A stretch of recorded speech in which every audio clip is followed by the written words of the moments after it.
Hey guys, welcome to my channel. Today I'll be taking you through how to make the perfect corned beef jollof rice. This jollof rice is definitely going to have everyone in your family coming back for more. Very easy recipe. Let's get started. So in our pan we're going to be adding some corned beef. Note we're not adding oil in the pan because the corned beef has enough fat to fry itself.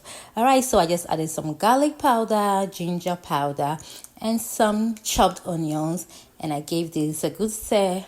I fried this for about 3 to 4 minutes, and it was okay to take it out of the pan. Take note, you do not have to fry this too much before you burn it. We don't want it burnt, right? So we'll go ahead to take this out of the pan, and in the same pan we'll be adding some vegetable oil.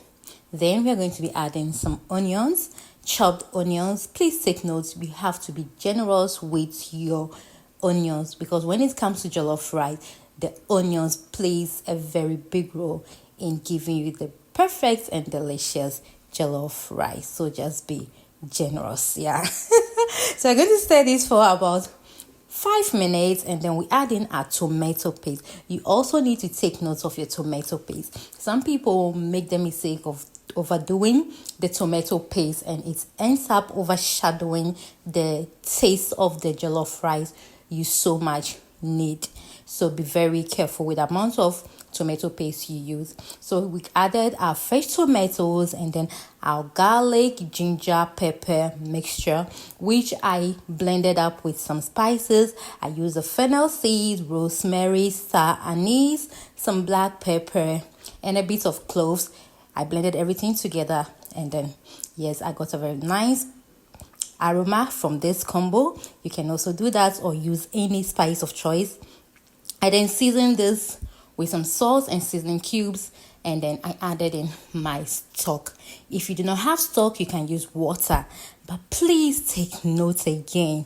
Do not listen to that voice that keeps telling you add more water, because when it comes to jollof rice, you do not need too much water to cook your jollof.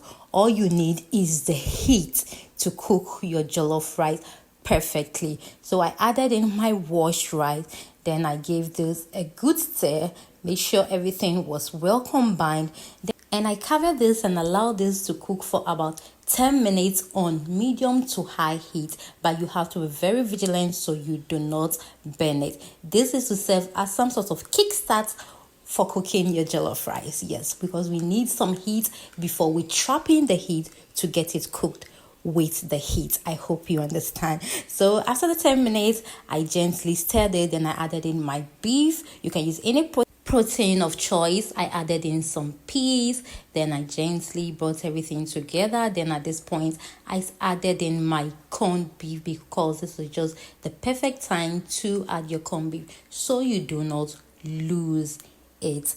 Then gently brought everything together.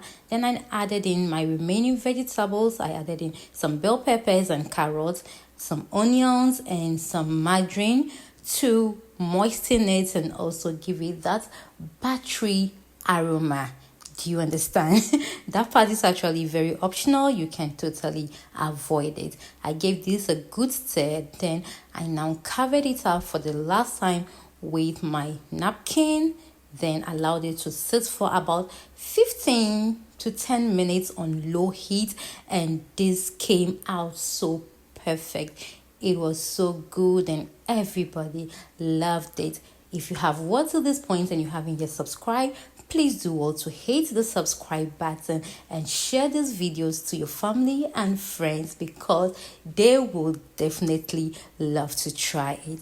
And don't forget to leave me your comments in the comment section. Let me know where you're watching me from because I would love to know my viewers. Thank you so much for watching, guys, and catch you in my next one. Stay safe and bye for now.